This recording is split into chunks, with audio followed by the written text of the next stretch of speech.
ਇੰਡੋਸ TV ਦੇਖ ਰਹੇ ਸਾਰੇ ਦਰਸ਼ਕਾਂ ਨੂੰ ਸਤਿ ਸ੍ਰੀ ਅਕਾਲ। ਦੋਸਤੋ, ਮੈਂ ਦਲਜੀਤ ਸਿੰਘ ਇੱਕ ਵਾਰ ਫੇਰ ਹਾਜ਼ਰ ਹਾਂ ਪ੍ਰੋਗਰਾਮ ਲੈ ਕੇ ਇੰਡੋਸ ਪ੍ਰਾਈਮ, ਜਿਸ ਦੇ ਵਿੱਚ ਅਸੀਂ ਚਰਚਾ ਕਰਦੇ ਹਾਂ ਦੇਸ਼ ਵਿਦੇਸ਼ ਦੇ ਮੁੱਦਿਆਂ ਦੇ ਉੱਤੇ। ਅਤੇ ਅੱਜ 21 ਜਨਵਰੀ 2025 ਦਾ ਦਿਨ ਹੋ ਚੁੱਕਾ ਕਿ ਜੇ ਦੇਸੀ ਮਹੀਨਿਆਂ ਦੀ ਗੱਲ ਕਰੀਏ ਤਾਂ 8 ਮਾਘ ਦਾ ਅੱਜ ਦਿਹਾੜਾ ਹੈਗਾ, ਮੰਗਲਵਾਰ।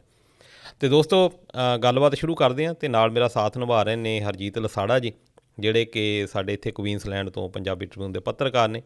ਅਤੇ ਗੱਲਾਂ ਜਿਹੜੀਆਂ ਆ ਸ਼ੁਰੂ ਕਰਦੇ ਹਾਂ, ਅਤੇ ਕਰਨ ਤੋਂ ਪਹਿਲਾਂ ਉਹਨਾਂ ਦਾ ਸਵਾਗਤ ਕਰਦੇ ਹਾਂ। ਹਰਜੀਤ ਲਸਾੜਾ ਜੀ, ਬਹੁਤ ਬਹੁਤ ਸਵਾਗਤ ਹੈ ਤੁਹਾਡਾ ਪ੍ਰੋਗਰਾਮ ਦੇ ਵਿੱਚ। ਸਤਿ ਸ਼੍ਰੀ ਅਕਾਲ। ਸਤਿ ਸ਼੍ਰੀ ਅਕਾਲ ਦਲਜੀਤ ਜੀ। ਜੀ, ਅਤੇ ਲਸਾੜਾ ਸਾਹਿਬ, ਬੜਾ ਇੱਕ ਅਹਿਮ ਸਥਾਨ ਆ ਸ਼੍ਰੋਮਣੀ ਕਮੇਟੀ ਦਾ। ਜੀ, ਹਰਿਆਣਾ ਸ਼੍ਰੋਮਣੀ ਕਮੇਟੀ ਜਿਹੜੀ ਵੱਖਰੀ ਬਣੀ ਆ ਅਤੇ ਪਹਿਲੀ ਵਾਰ ਉਹਦੀਆਂ ਚੋਣਾਂ ਜਿਹੜੀਆਂ ਆ ਹੋਈਆਂ ਆ। ਅਤੇ ਝੀਂਡਾ ਸਾਹਿਬ ਜਿਹੜੇ ਕਿ ਮੋਢੀਆਂ ਦੇ ਵਿੱਚ ਆਪਾਂ ਗਿਣੇ ਜਾ ਸਕਦੇ ਆ ਕਿ ਉਹਨਾਂ ਨੇ ਇਹਨੂੰ ਸ਼ੁਰੂਆਤ ਕਰਨ ਲਈ, ਕਿਉਂਕਿ ਹਮੇਸ਼ਾ ਉਹਨਾਂ ਦਾ ਹੀ ਇਹ ਇੱਕ ਰਿਹਾ ਸੀ ਕਿ ਜਿਹੜੀ ਪੰਜਾਬ ਵਾਲੀ ਸ਼੍ਰੋਮਣੀ ਕਮੇਟੀ ਜਾਂ ਅਕਾਲ ਤਖਤ ਸਾਹਿਬ ਜਾਂ ਸ਼੍ਰੋਮਣੀ ਗੁਰਦੁਆਰਾ ਪ੍ਰਬੰਧਕ ਕਮੇਟੀ ਆ, ਉਹ ਇੱਕ ਤਰ੍ਹਾਂ ਦੇ ਨਾਲ ਹਰਿਆਣਾ ਵਾਲੇ ਸਿੱਖਾਂ ਦੇ ਨਾਲ ਡਿਸਕ੍ਰਿਮੀਨੇਸ਼ਨ ਕਰਦੇ ਆ। 1990 ਤੋਂ ਬਾਅਦ ਇਹ ਸੁਰਾਂ ਕਾਫੀ ਤੇਜ਼ ਜਿਹੜੀਆਂ ਫੜੀਆਂ ਆ, ਅਤੇ ਉਸ ਤੋਂ ਬਾਅਦ ਇਹ ਸ਼੍ਰੋਮਣੀ ਕਮੇਟੀ ਹਰਿਆਣੇ ਵਾਲੀ ਹੋਣ ਦੇ ਵਿੱਚ ਆਉਂਦੀ ਆ ਅਤੇ ਇਲੈਕਸ਼ਨਸ ਹੋਈਆਂ। ਅਤੇ ਬੜਾ ਸ਼ੌਕਿੰਗ, ਵੈਸੇ ਤਾਂ ਲੋਕ ਤਾਂ ਇਹੀ ਕਹਿ ਰਹੇ ਆ, ਪਰ ਇਹ ਕਹਿੰਦੇ ਸੀ ਲੋਕ ਕਿ ਝੀਂਡਾ ਸਾਹਿਬ ਜਿੱਤ ਜਾਣਗੇ। ਅਤੇ ਦਾਦੂਵਾਲ ਸਾਹਿਬ ਦੀ ਜਿਹੜੀ ਹਾਰ ਹੋਈ ਆ ਉਹ ਵੀ ਬੜੀ ਚਰਚਿਤ ਰਹੀ ਆ। ਕੀ ਸੋਚਦੇ ਹੋ ਇਹਨਾਂ ਇਲੈਕਸ਼ਨਸ ਦੇ ਬਾਰੇ? ਦਲਜੀਤ ਜੀ, ਹਰਿਆਣਾ ਸਿੱਖ ਗੁਰਦੁਆਰਾ ਪ੍ਰਬੰਧਕ ਕਮੇਟੀ ਜਿਹੜੀਆਂ 2025 ਦੀਆਂ ਪਲੇਠੀਆਂ ਚੋਣਾਂ ਹੋ ਕੇ ਹਟੀਆਂ, ਇਹਦਾ ਜਿਹੜਾ ਗਠਨ ਹੋਇਆ ਸੀਗਾ 2014 ਦੇ ਵਿੱਚ ਹੋਇਆ। ਅਤੇ ਜੇ ਇਹਦੇ ਵਿੱਚ ਆਪਾਂ ਇੱਕ ਵੱਡੀ ਸੁਰਖੀ ਚੱਕ ਕੇ ਲੈ ਕੇ ਆਈਏ ਤਾਂ ਸੁਰਖੀ ਇਹ ਮਿਲਦੀ ਆ ਵੀ ਜਿਹੜਾ ਜਗਦੀਸ਼ ਸਿੰਘ ਝੀਂਡਾ ਸੀਗਾ ਉਹ ਜਿੱਤੇ ਨੇ, ਅਤੇ ਉਹਨਾਂ ਦੇ ਜਿਹੜੇ ਆਪੋਜਿਟ ਬਲਜੀਤ ਸਿੰਘ ਦਾਦੂਵਾਲ ਸੀਗੇ, ਜਿਨ੍ਹਾਂ ਦਾ ਕਾਫੀ ਜਿੱਦਾਂ ਮਤਲਬ ਕਿ ਕਹਿ ਲਓ ਵੀ ਨਾਂ ਚੱਲਦਾ ਹੁੰਦਾ ਸੀਗਾ, ਕਿਉਂਕਿ ਪਿੱਛੋਂ ਸਰਕਾਰੀ ਥਾਪੜਾ ਵੀ ਸੀਗਾ, ਉਹ ਹਾਰ ਗਏ ਨੇ ਜੀ। ਕਾਲਾਂਵਾਲੀ ਹਲਕੇ ਦੇ ਬਾਰਡਰ 35 ਤੋਂ ਭਿੰਦਰ ਸਿੰਘ ਖਾਲਸਾ ਨੇ ਜਿਹੜੀਆਂ ਹਰਿਆਣਾ ਸਿੱਖ ਗੁਰਦੁਆਰਾ ਪ੍ਰਬੰਧਕ ਕਮੇਟੀ ਦੀਆਂ ਚੋਣਾਂ, ਜਿਹਨੂੰ ਆਪਾਂ HSGMC ਕਹਿ ਦਿੰਦੇ ਹਾਂ ਅੰਗਰੇਜ਼ੀ ਦੇ ਵਿੱਚ, ਦੇ ਸਾਬਕਾ ਜਿਹੜੇ ਪ੍ਰਧਾਨ ਦਾਦੂਵਾਲ ਨੂੰ 1771 ਵੋਟਾਂ ਦੇ ਨਾਲ ਹਰਾਇਆ। ਸੋ ਇਸ ਤੋਂ ਪਹਿਲਾਂ ਕਿ ਆਪਾਂ ਇਹਦੇ ਵਿੱਚ ਜਾਈਏ ਕਿ ਇਹਨਾਂ ਚੋਣਾਂ ਤੋਂ ਸਾਨੂੰ ਕੱਢਣ ਪਾਉਣ ਨੂੰ ਕੀ ਮਿਲਿਆ, ਜਾਂ ਪੰਜਾਬ ਦੇ ਉੱਪਰ ਇਹਦਾ ਕੀ ਅਸਰ ਹੋਣਾ ਆ, ਜਾਂ ਇਹਦੇ ਵਿੱਚ ਸਰਕਾਰੀ ਰੋਲ ਕੀ ਰਿਹਾ, ਜਾਂ ਆਜ਼ਾਦ ਉਮੀਦਵਾਰਾਂ ਦਾ ਕੀ ਰੋਲ ਰਿਹਾ, ਥੋੜ੍ਹਾ ਜਿਹਾ ਆਪਾਂ ਇਲਾਕਿਆਂ 'ਤੇ ਚੱਲਦੇ ਹਾਂ, ਉੱਥੋਂ ਆਪਾਂ ਨੂੰ ਇਹ ਸਾਰੇ ਫੈਕਟ ਬੜੇ ਢੰਗ ਨਾਲ ਮਿਲ ਜਾਣਗੇ। ਅਤੇ ਨਾਲ ਦੀ ਨਾਲ ਮੈਂ ਇਹ ਵੀ ਦੱਸਦਾ ਕਿ ਇਹਦੇ ਵਿੱਚ ਵੀ ਦਲਜੀਤ ਜੀ ਨੋਟਾ ਦਾ ਬਟਨ ਦੱਬਿਆ ਜਾਂਦਾ, ਅਤੇ ਉਹ ਇਹ ਵਾਲਾ ਜਿਹੜਾ ਮੁੱਖ ਮੁਕਾਬਲਾ ਸੀਗਾ, ਇਹਦੇ ਵਿੱਚ 49 ਤਾਂ ਨੋਟਾਂ ਨੂੰ ਵੋਟਾਂ ਪਈਆਂ ਨੇ। ਇਹਦਾ ਮਤਲਬ ਲੋਕ ਹਜੇ ਵੀ ਸਿਰਫ ਜਨਰਲ ਇਲੈਕਸ਼ਨ ਨਹੀਂ, ਇਹੋ ਜਿਹੀਆਂ ਜਿਹੜੀਆਂ ਧਾਰਮਿਕ ਬੋਡੀ ਦੇ ਇਲੈਕਸ਼ਨ ਹੈ ਉਹਦੇ ਵਿੱਚ ਵੀ ਲੋਕਾਂ ਦੇ ਮਨਾਂ 'ਚ ਹੈਗਾ ਕਿ ਮੈਨੂੰ ਉਹ ਵੀ ਨਹੀਂ ਪਸੰਦ, ਮੈਨੂੰ ਉਹ ਵੀ ਨਹੀਂ ਪਸੰਦ। ਸੋ ਇਹ ਵੀ ਵਿਚਾਰਨ ਵਾਲੀ ਗੱਲ ਹੈ। ਖੈਰ ਲੀਡਰਾਂ ਤਾਂ ਸ਼ਾਇਦ ਨਹੀਂ ਵਿਚਾਰਨਾ, ਲੋਕ ਵਿਚਾਰਨਗੇ। ਪੀਣਾ ਤੋਂ ਗੱਲ ਕਰਦੇ ਹਾਂ, ਕੁਲਦੀਪ ਸਿੰਘ ਮੁਲਤਾਨੀ ਹੁਣ ਜਿਹੜੇ ਝੀਂਡਾ ਗਰੁੱਪ ਦੇ ਸੀਗੇ ਉਹ ਜਿੱਤ ਗਏ ਆ। ਗੁਰਤਾਜਪੁਰ ਤੋਂ ਇੰਦਰਜੀਤ ਸਿੰਘ ਜਿੱਤੇ ਆ, ਅਤੇ ਸ਼ਾਹਬਾਦ ਤੋਂ ਦੀਵਾਰ ਸਿੰਘ ਨਲਵੀ, ਇਹ ਹੈਗੇ ਆ ਸਿੱਖ ਸਮਾਜ ਦੇ ਪ੍ਰਧਾਨ ਰਹੇ ਆ। ਅਤੇ ਥਾਨੇਸਰ ਤੋਂ ਹਰਪ੍ਰੀਤ ਸਿੰਘ ਆਜ਼ਾਦ ਉਮੀਦਵਾਰ ਜਿੱਤੇ ਆ, ਅਤੇ ਨੀਲੋ ਖੜੀ ਤੋਂ ਬੀਬੀ ਅਕਬੂਰ ਕੌਰ, ਤਾਂ ਜਿਨ੍ਹਾਂ ਨੂੰ ਆਪਾਂ ਇਹ ਮੰਨ ਕੇ ਚੱਲਦੇ ਹਾਂ ਕਿ ਜੇ ਕਮੇਟੀ ਦਾ ਗਠਨ ਹੋਏ ਨੂੰ 10 ਸਾਲ ਹੋ ਗਏ, ਤਾਂ ਪਿੱਛੇ ਕੇਂਦਰੀ ਸਰਕਾਰ ਨੂੰ ਵੀ 10 ਸਾਲ ਹੋ ਗਏ, ਇਹਨੂੰ ਥਾਪੜਾ ਥੂਪੜਾ ਮਿਲਦਾ ਰਿਹਾ। ਤਿੰਨ ਸਿੰਘ ਤੋਂ ਗੁਰਨਾਮ ਸਿੰਘ ਲਾਡੀ ਡਬਰੀ ਹੋਣੀ ਜਿੱਤੇ ਆ। ਰੋੜੀ ਤੋਂ ਕੁਲਦੀਪ ਸਿੰਘ ਫੱਗੂ ਜਿੱਤ ਗਏ ਨੇ। ਇਹ ਵਾਰਡ 36 ਸੀਗਾ, ਜਿਹਦੇ ਵਿੱਚ ਹਰਿਆਣਾ ਕਮੇਟੀ ਦੇ ਸਾਬਕਾ ਸੀਨੀਅਰ ਮੀਤ ਪ੍ਰਧਾਨ ਬਾਬਾ ਜਗਮੀਤ ਸਿੰਘ ਹਾਰ ਗਏ ਆ। ਤਾਂ ਇਹ ਵੀ ਇਹਨਾਂ ਨੂੰ ਵੀ ਕਾਫੀ ਸਮਰਥਨ ਸੀਗਾ, 983 ਵੋਟਾਂ ਦੇ ਨਾਲ ਇਹ ਹਾਰੇ ਆ। ਅਤੇ ਫੱਗੂ ਨੂੰ ਉੱਥੋਂ ਪਈਆਂ ਆ ਜੀ 5723, ਅਤੇ ਗੁਰਮੀਤ ਨੂੰ ਪਈਆਂ ਆ 4740। ਅਤੇ ਵੱਡਾ ਮੁੜਾ ਦੇ ਵਿੱਚੋਂ ਭਾਈ ਅੰਮ੍ਰਿਤਪਾਲ ਸਿੰਘ ਔਂਡਾ ਜਿੱਤੇ ਆ, ਅਤੇ ਪਿੱਪਲੀ ਦੇ ਵਿੱਚੋਂ ਜਗਤਾਰ ਸਿੰਘ ਮਿੱਠੜੀ ਜਿੱਤੇ ਆ। ਜਦੋਂ ਮੈਂ ਦਲਜੀਤ ਸਿੰਘ ਜੀ ਇਹ ਸਾਰੇ ਨਾਂ ਦੇਖਦਾ ਸੀਗਾ, ਵੈਸੇ ਵਿਸ਼ੇ ਦੇ ਨਾਲ ਸੰਬੰਧਿਤ ਨਹੀਂ ਹੈਗਾ, ਜਿਹੜਾ ਆਪਾਂ ਕਹਿੰਦੇ ਹਾਂ ਵੀ ਫਸਟ ਨੇਮ ਕੋਈ ਵੀ ਨੇਮ ਹੋ ਸਕਦਾ, ਪਿੱਛੇ ਸਿੰਘ ਲੱਗੇ ਹੋਏ ਨੇ, ਉਹ ਤਾਂ ਮੈਨੂੰ ਲੱਗਦਾ ਇੱਕ ਮਜਬੂਰੀ ਵੀ ਬਣ ਗਈ ਹੈ ਨਾ ਵੀ ਤੁਹਾਨੂੰ ਸਿੰਘ ਲਾ ਕੇ ਇੱਥੇ ਨਿੱਤਰਨਾ ਪੈਣਾ ਆ। ਪਰ ਤੀਜੇ ਨੰਬਰ ਦੇ ਉੱਪਰ ਜਿਹੜਾ ਸਰਨੇਮ ਆ ਉਹ ਕੁਛ ਨਾ ਕੁਛ ਹੈਗਾ ਆ, ਔਰ ਸਰਨੇਮ ਜਿਹੜਾ ਵੀ ਲੱਗਾ ਹੋਇਆ ਉਹਦਾ ਕੋਈ ਸਿੱਖੀ ਨਾਲ ਕੋਈ ਲਿੰਕ ਨਹੀਂ ਹੈਗਾ। ਉਹ ਕੋਈ ਪਤਾ ਨਹੀਂ ਕੀ ਜੋੜਿਆ ਹੋਇਆ, ਹੋ ਸਕਦਾ ਕਿਸੇ ਦਾ ਪਿੰਡ ਆ, ਜਾਂ ਪਤਾ ਨਹੀਂ ਜਾਤ ਹੈ, ਜਾਂ ਪਤਾ ਨਹੀਂ ਕੀ ਆ, ਪਤਾ ਨਹੀਂ ਕੀ ਗੋਤਰੇ ਆ। ਇਹਨਾਂ ਦੇ ਉੱਪਰ ਵੀ ਕੋਈ ਵਿਚਾਰ ਨਹੀਂ ਕਰਦਾ ਹੈਗਾ। ਉਹ ਤਾਂ ਚੋਣਾਂ ਤੁਸੀਂ ਨਹੀਂ, ਇਹ ਤਾਂ ਹੈ ਹੀ ਆ ਕਿ ਅਸੀਂ ਧੱਜੀਆਂ ਤਾਂ ਪੂਰੀਆਂ ਉਡਾਉਂਦੇ ਆ। ਜੀ, ਪਰ ਇਹ ਚਲੋ ਵੀ- ਇਹ ਜਿਹੜਾ ਜਿੱਦਾਂ ਗੋਤਰ ਦਾ ਹੀ ਮਾਮਲਾ ਹੋ ਜਾਂਦਾ ਆ ਵੀ ਸਿੱਖ ਜਦ ਤੁਸੀਂ ਹੈਗੇ ਆ, ਜੇ ਸਿੱਖ ਮੰਨਦੇ ਆ ਤੁਸੀਂ ਗੋਤ ਨਹੀਂ ਆਪਣਾ ਲਾਉਣਾ, ਬਹੁਤ ਸਾਰੀਆਂ ਇਦਾਂ ਦੀਆਂ ਚੀਜ਼ਾਂ ਹੈਗੀਆਂ। ਅਸਲ ਦੇ ਵਿੱਚ ਕੀ ਆ ਕਿ ਡਿਸਕ੍ਰਿਮੀਨੇਸ਼ਨ ਖਤਮ ਕਰਨਾ ਸੀ, ਉਹ ਸਾਡਾ ਹੋ ਨਹੀਂ ਪਾਇਆ। ਪਰ ਫਿਰ ਵੀ ਚਲੋ 52 ਦੇ ਕਰੀਬ ਗੁਰੂ ਘਰ ਹੈਗੇ ਹਰਿਆਣੇ ਦੇ, ਜਿੱਥੇ ਕਿ ਜਿਨ੍ਹਾਂ ਦੀ ਸੇਵਾ ਸੰਭਾਲ ਦੀ ਜਿਹੜੀ ਜ਼ਿੰਮੇਵਾਰੀ ਆ ਇਹਨਾਂ ਦੇ ਸਿਰ ਹੁਣ ਸਾਂਭੀ ਜਾਣੀ ਆ, ਤੇ ਬਹੁਤ ਵਧੀਆ ਗੱਲ ਆ। ਤੇ ਇਹ ਜ਼ਰੂਰੀ ਆ, ਇਹੀ ਸ਼ਾਇਦ ਲੋਕਤੰਤਰਕ ਵਿਧੀ ਆ ਕਿ ਅਸੀਂ ਜਿਹੜੇ ਆਪਣੇ ਗੁਰੂ ਘਰ ਆ ਉਹਨਾਂ ਦੇ ਵਿੱਚ ਵੀ ਸੁਚਾਰੂ ਰੂਪ ਦੇ ਨਾਲ ਜਿਹੜਾ ਕੰਮ ਚੱਲਦਾ ਰਹੇ।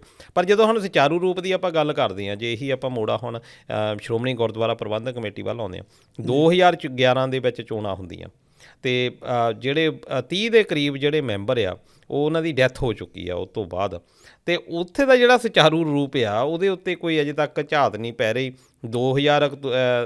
2023 ਦੀ ਅਕਤੂਬਰ ਮਹੀਨੇ ਤੋਂ ਜਿਹੜੀਆਂ ਵੋਟਿੰਗ ਲਿਸਟਾਂ ਵੀ ਜਿਹੜੀਆਂ ਆ ਤਿਆਰ ਹੋ ਰਹੀਆਂ ਆ, ਅਜੇ ਤੱਕ ਉਹ ਵੀ ਪ੍ਰਪੇਅਰ ਨਹੀਂ ਹੋ ਪਾਈਆਂ। ਅਤੇ ਕੀ ਤੁਸੀਂ ਸੋਚਦੇ ਹੋ ਕਿ ਉਹਦੇ ਵਿੱਚ ਪਿੱਛੇ ਕੀ ਕਾਰਨ ਆ ਕਿ ਹਰਿਆਣੇ ਵਾਲੀ ਕਮੇਟੀ ਜਿਹੜੀ ਕਿ ਅਜੇ ਬਣੀ ਨੂੰ ਵੀ ਚਲੋ 10 ਸਾਲ ਹੋ ਗਏ, ਪਹਿਲੀਆਂ ਪਲੇਠੀਆਂ ਚੋਣਾਂ ਵੀ ਕਰਵਾ ਲਈਆਂ, ਪਰ ਸਾਡੇ ਰੇੜਕਾ ਕਿੱਥੇ ਪਿਆ ਹੋਇਆ? ਦਲਜੀਤ ਜੀ, ਆਪਣੇ ਰੇੜਕਾ ਤਾਂ ਜਾਂ ਤਾਂ ਕਹਿ ਲਓ ਕਿ ਨਿੱਜੀ ਮਫਾਦਾਂ ਨੇ ਪਾਇਆ ਹੋਇਆ ਆ। ਉਹ ਨਿੱਜੀ ਮਫਾਦ ਵੀ ਜਿਹੜੀਆਂ ਕਹਿ ਲਓ ਕਿ ਉਸ ਵੇਲੇ ਦੀਆਂ ਜਿਹੜੀਆਂ ਸੂਬਾ ਸਰਕਾਰਾਂ ਸੀਗੀਆਂ ਉਹਨਾਂ ਨੇ ਆਪਣੇ ਪਾਏ ਹੋਏ ਆ। ਮੈਨੂੰ ਲੱਗਦਾ ਕਿ ਲੋਕਾਂ ਵੱਲੋਂ ਜਾਂ ਚੋਣ ਕਮਿਸ਼ਨਰ ਵੱਲੋਂ ਐਡਾ ਕੋਈ ਰੇੜਕਾ ਨਹੀਂ ਹੈਗਾ। ਪਾਰਟੀਆਂ ਜਿਹੜੀਆਂ ਆਪਣੇ ਆਪ ਨੂੰ ਧਾਰਮਿਕ ਉੱਥੇ ਨੁਮਾਇੰਦਗੀ ਕਰਵਾਉਣੀਆਂ ਔਰ ਉੱਥੇ ਦਰਜ ਕਰਾਉਣੀਆਂ ਆ, ਅਗਰ ਉਹਨਾਂ ਦੇ ਵਿੱਚ ਕੋਈ ਚੰਗੀ ਕਹਿ ਲਓ ਕਿ ਮਨੋਦਸ਼ਾ ਹੋਵੇ ਜਾਂ ਉਹਨਾਂ ਦੀ ਸਿੱਧੀ ਨਿਗਾਹ ਹੋਵੇ ਤੇ ਉਹ ਮੈਦਾਨ ਦੇ ਵਿੱਚ ਆ ਸਕਦੇ, ਆਪਣਾ ਦੱਸ ਸਕਦੇ ਕਿ ਭਾਈ ਸਾਨੂੰ ਇਲੈਕਸ਼ਨ ਕਮਿਸ਼ਨਰ ਦੀ ਬਾਬਾ ਆਪਣੇ ਨਾਲ ਕੋਈ ਡੇਟ ਵਗੈਰਾ ਕੱਢ ਕੇ ਦੇਵੇ। ਸੋ ਕੁਛ ਥੋੜ੍ਹੀ ਜਿਹੀ ਵੈਸੇ ਦਖਲਅੰਦਾਜ਼ੀ ਕੇਂਦਰ ਦੀ ਵੀ ਹੁੰਦੀ ਹੈ। ਜੇ ਕੇਂਦਰ ਚਾਹੇ ਤਾਂ ਇਹਨਾਂ ਨੂੰ ਨਿਬੇੜ ਕੇ ਲਿਆ ਵੀ ਸਕਦੀ ਆ, ਪਰ ਕੇਂਦਰ ਫਿਰ ਆਪਣਾ ਵੀ ਥੋੜ੍ਹਾ ਲਾਹਾ ਦੇਖਦੀ ਆ ਕਿ ਉਹਨਾਂ ਦੀ ਗੋਟੀਆਂ ਕਿੱਥੇ ਫਿੱਟ ਹੋਣੀਆਂ। ਪਰ ਜਿਹੜੇ ਨਤੀਜੇ ਹਰਿਆਣੇ ਦੇ ਵਿੱਚ ਹੁਣ ਨਿਕਲ ਕੇ ਆਏ ਆ, ਇਹ ਪੰਜਾਬ ਨੂੰ ਅਫੈਕਟ ਜ਼ਰੂਰ ਕਰਨਗੇ ਔਰ ਪੰਜਾਬ ਦੇ ਵਿੱਚ ਇਹਦੇ ਨਾਲ ਤੇਜ਼ੀ ਦੇਖਣ ਨੂੰ ਯਕੀਨਨ ਮਿਲੇਗੀ। ਪਹਿਲੀ ਗੱਲ ਤਾਂ ਇਹ ਆ ਕਿ ਉਹ ਕਹਿੰਦੇ ਹੁੰਦੇ ਨੇ ਵੀ ਜਦੋਂ ਪਹਿਲੀ ਵਾਰ ਕਿਤੇ ਕਿਸੇ ਚੀਜ਼ ਦੇ ਲਈ ਚੋਣਾਂ ਪੈਣੀਆਂ ਤਾਂ ਪਹਿਲੀ ਵੋਟ ਜ਼ਰੂਰ ਗਿਣੀ ਜਾਂਦੀ। ਚਲੋ ਆਪਾਂ ਵੀ ਆਪਣੇ ਦਰਸ਼ਕਾਂ ਨੂੰ ਦੱਸ ਦਈਏ ਕਿ ਜਿਹੜੀ ਇਹਨਾਂ ਚੋਣਾਂ ਦੀ ਹਰਿਆਣੇ ਦੀਆਂ ਜਿਹੜੀਆਂ ਪਲੇਠੀਆਂ ਚੋਣਾਂ ਹੋਈਆਂ ਉਹਦੇ ਵਿੱਚ ਪਹਿਲੀ ਵੋਟ ਜਿਹੜੀ ਆ ਕੁਰੂਕਸ਼ੇਤਰ ਦੇ ਥਾਣੇਸਰ ਬੂਥ ਨੰਬਰ 11 ਉੱਤੇ ਪਈ ਆ। ਤਾਂ ਉਹ ਇਹ ਵੀ ਸਦਾ ਲੈ ਜਾਣ, ਮਤਲਬ ਕਿ ਉੱਥੇ ਇੱਕ ਰਿਕਾਰਡ ਦਰਜ ਹੋ ਗਿਆ ਕਿ ਮੇਰੀ ਵੋਟ ਪਹਿਲਾਂ ਪਈ ਸੀ। ਚਲੋ ਖੈਰ 40 ਸੀਟਾਂ ਦੇ ਉੱਪਰ ਵੋਟਾਂ ਪਈਆਂ ਅਤੇ ਮੁੱਖ ਤੌਰ 'ਤੇ ਉੱਥੇ ਸ਼ੁਰੂਆਤ ਦੇ ਵਿੱਚ ਤਾਂ 8-9 ਸੰਗਠਨ ਜਾਂ ਦਿਖਦੇ ਸੀਗੇ, ਘੁੰਮ ਘੁਮਾ ਕੇ ਅਖੀਰ ਦੇ ਵਿੱਚ 4 ਕੁ ਦਿਸੇ ਨੇ ਅਤੇ 4ਾਂ ਦਾ ਆਪਸ ਵਿੱਚ ਇਹਨਾਂ ਦਾ ਧੜਿਆਂ ਦਾ ਮੁਕਾਬਲਾ ਸੀਗਾ। ਵਧੀਆ ਗੱਲ ਦਲਜੀਤ ਜੀ ਇਹ ਰਹੀ ਹੈ ਕਿ ਜਦੋਂ ਆਪਣੇ ਜਨਰਲ ਇਲੈਕਸ਼ਨ ਵੀ ਹੁੰਦੀਆਂ ਆ, ਲੋਕਾਂ ਦੇ ਵਿੱਚ ਜੇ ਆਪਾਂ ਡਾਟਾ ਦਈਏ ਜੀ ਉੱਥੇ ਤਾਂ ਜੀ 56% ਹੋ ਗਿਆ ਜੀ, 60 ਦੇ ਚੱਲ ਗਿਆ ਤਾਂ ਆਪਾਂ ਕਹਿੰਦੇ ਬਹੁਤ ਜ਼ਿਆਦਾ ਪੋਲਿੰਗ ਹੋ ਗਈ ਆ। ਲੇਕਿਨ ਇਹ ਧਾਰਮਿਕ ਬੋਡੀਜ਼ ਦੀਆਂ ਜਿਹੜੀਆਂ ਚੋਣਾਂ ਆ ਉੱਥੇ 70% ਪੋਲਿੰਗ ਉੱਥੇ ਮੰਨੀ ਗਈ ਆ। ਇਹਦੇ ਅਰਥ ਬਹੁਤ ਵੱਡੇ ਬਣਦੇ ਕਿ 70% ਪੋਲਿੰਗ ਦੇ ਲਈ ਹਰਿਆਣਾ ਦੇ ਵਿੱਚੋਂ ਜਿਹੜੇ ਕਹਿ ਲਓ ਵੀ ਸਿੱਖ ਕੌਮ ਨੂੰ ਨੁਮਾਇੰਦਗੀ ਕਰਦੇ ਜੇ ਲੋਕ ਆ ਜਿਨ੍ਹਾਂ ਦੇ ਵੋਟਿੰਗ ਦੇ ਰਾਈਟਸ ਆ, ਉਹ ਉੱਥੇ ਨਿਕਲ ਕੇ ਆਏ ਆ ਅਤੇ 3.25 ਲੱਖ ਤੋਂ ਵੱਧ ਉੱਥੇ ਵੋਟਰ ਕਾਊਂਟ ਕੀਤੇ ਗਏ ਆ। ਸੋ ਇਹ ਆਪਾਂ ਕਹਿ ਸਕਦੇ ਹਾਂ ਕਿ ਵਧੀਆ ਪ੍ਰਚਲਨ ਉੱਥੇ ਦੇਖਣ ਨੂੰ ਮਿਲਿਆ ਆ। ਜੇ ਹੁਣ ਤੁਸੀਂ ਪੰਜਾਬ ਦਾ ਇਹਦੇ ਵਿੱਚ ਕਿਹਾ ਸੀਗਾ, ਮੈਂ ਪੰਜਾਬ ਨੂੰ ਇਹਦੇ ਨਾਲ ਥੋੜ੍ਹਾ ਜੋੜਦਾ। ਪਹਿਲੀ ਗੱਲ ਤਾਂ ਸਾਨੂੰ ਇਹ ਦੇਖਣਾ ਪਏਗਾ ਜਿਹੜੀ ਹਰਿਆਣੇ ਦੀਆਂ ਇਹ ਚੋਣਾਂ ਸੀਗੀਆਂ, ਕੀ ਇਹਦੇ ਵਿੱਚ ਜਿਹੜਾ ਲੋਕਾਂ ਦਾ ਸਮਰਥਨ ਆ ਉਹਨਾਂ ਬੰਦਿਆਂ ਨੂੰ ਮਿਲਿਆ ਆ ਜਿਹੜੇ ਸਰਕਾਰੀ ਹਮਾਇਤੀ ਸੀ ਜਾਂ ਸਰਕਾਰੀ ਬੰਦੇ ਸੀਗੇ, ਅਤੇ ਜਾਂ ਕਹਿ ਲਓ ਕਿ ਲੋਕਾਂ ਨੇ ਆਪਣੇ ਮਨ ਦਾ ਸੋਚਿਆ ਕਿ ਅਸੀਂ ਕਿਹਨੂੰ ਜਿਤਾਉਣਾ। ਤਾਂ ਉੱਥੇ ਆਨਸਰ ਤਾਂ ਇਹ ਨਿਕਲ ਕੇ ਆਉਂਦਾ ਕਿ ਸਰਕਾਰੀ ਜਿਹੜੇ ਹਮਾਇਤੀ ਸੀਗੇ, ਸਾਡੇ ਕੋਲ ਦਾਦੂਵਾਲ ਸਾਹਿਬ, ਸਾਡੇ ਕੋਲ ਬਾਬਾ ਗੁਰਮੀਤ ਸਿੰਘ ਤਲੋਕੇਵਾਲ ਅਤੇ ਬੀਬੀ ਕਪੂਰ ਕੌਰ, ਲੋਕਾਂ ਨੇ ਇਹਨਾਂ ਨੂੰ ਨਕਾਰ ਦਿੱਤਾ। ਇਹਦਾ ਮਤਲਬ ਇਹ ਹੋਇਆ ਕਿ ਸਰਕਾਰੀ ਬੰਦਿਆਂ ਨੂੰ ਲੋਕਾਂ ਨੇ ਆਪਣੇ ਹੱਥ ਤੋਂ ਨਹੀਂ ਚੱਕਿਆ, ਮਤਲਬ ਕਿ ਉਹਨਾਂ ਨੂੰ ਪਰੇ ਰੱਖਿਆ। ਇਹ ਹੋਣਾ ਵੀ ਇੱਦਾਂ ਚਾਹੀਦਾ ਕਿ ਜਿਹੜੀਆਂ ਧਾਰਮਿਕ ਬੋਡੀਜ਼ ਹੈਗੀਆਂ, ਕਿਉਂਕਿ ਕਾਰਨ ਤਾਂ ਆਪਾਂ ਸੇਵਾ ਸੰਭਾਲਿਆ, ਜਦੋਂ ਫਿਰ ਆਪਾਂ ਇਹਨੂੰ ਵੀ ਰਾਜਨੀਤੀ ਲੈ ਆਉਂਦੇ ਹਾਂ ਅਤੇ ਫਿਰ ਉਦੋਂ ਤਾਂ ਨਿਘਾਰ ਆਉਂਦਾ ਹੀ ਆ ਫਿਰ ਸਾਡਾ ਸ਼ਖਸੀਅਤ ਦੇ ਵਿੱਚ। ਬਿਲਕੁਲ, ਪਰ ਜੇ ਅਜੇ ਵੀ ਆਪਾਂ ਸਥਿਤੀ ਦੇਖੀਏ ਤਾਂ ਰਿਜ਼ਲਟ ਕਲੀਅਰ ਨਹੀਂ ਆਪਾਂ ਕਹਿ ਸਕਦੇ, ਕਿਉਂਕਿ ਆਜ਼ਾਦ ਉਮੀਦਵਾਰ ਬਹੁਤ ਜਿੱਤ ਗਏ ਆ। ਹੁਣ ਜਦੋਂ ਆਜ਼ਾਦ ਉਮੀਦਵਾਰ ਜਿੱਤ ਗਏ ਆ ਅਤੇ ਸਾਡੇ ਕੋਲ ਜਿਹੜੇ 3-4 ਸੰਗਠਨ ਹੈਗੇ ਆ ਉਹ ਹੁਣ ਦਾਅਵਾ ਠੋਕ ਰਹੇ ਆ ਕਿ ਉਹ ਵੀ ਸਾਡੇ ਬੰਦੇ ਆ ਜਾਂ ਆਹ ਵੀ ਸਾਡੇ ਬੰਦੇ ਆ, ਸਾਡੇ ਕੋਲ ਜ਼ਿਆਦਾ ਹੋਣੀ ਆ, ਸਾਡਾ ਬਹੁਮਤ ਹੋ ਜਾਣਾ ਆ। ਪਰ ਜੇ ਆਪਾਂ ਝੀਂਗਾ ਗਰੁੱਪ ਦਾ ਜੇ ਧੜੇ ਦਾ ਆਪਾਂ ਦੇਖੀਏ ਤਾਂ ਮੈਨੂੰ ਲੱਗਦਾ ਕਿ ਸ਼ਾਇਦ ਉਹ ਇੱਥੇ ਬਾਜੀ ਮਾਰਦੇ ਦਿਸਦੇ ਆ ਅਤੇ ਹਵਾ ਉਹਨਾਂ ਦੇ ਵੱਲ ਕਾਫੀ ਹੈਗੀ ਆ ਜੀ। ਅਤੇ ਆਜ਼ਾਦ ਉੱਤੇ ਦਾ ਕਲੇਮ ਹੁਣ ਸ਼੍ਰੋਮਣੀ ਅਕਾਲੀ ਦਲ ਹੀ ਕਰ ਸਕਦਾ ਹੈ ਨਾ, ਬਈ ਕਹਿਣਾ ਅਸੀਂ ਤਾਂ ਚਲੋ ਪਾੜ ਨਹੀਂ ਲਿਆ, ਸਾਡੇ ਬੰਦੇ ਹੈਗੇ ਆ। ਸ਼ਾਇਦ ਇਹ ਸੇਫ ਸਾਈਡ ਵੀ ਸੀਗੀ ਉਹਨਾਂ ਦੀ ਖੇਡਣ ਦੀ।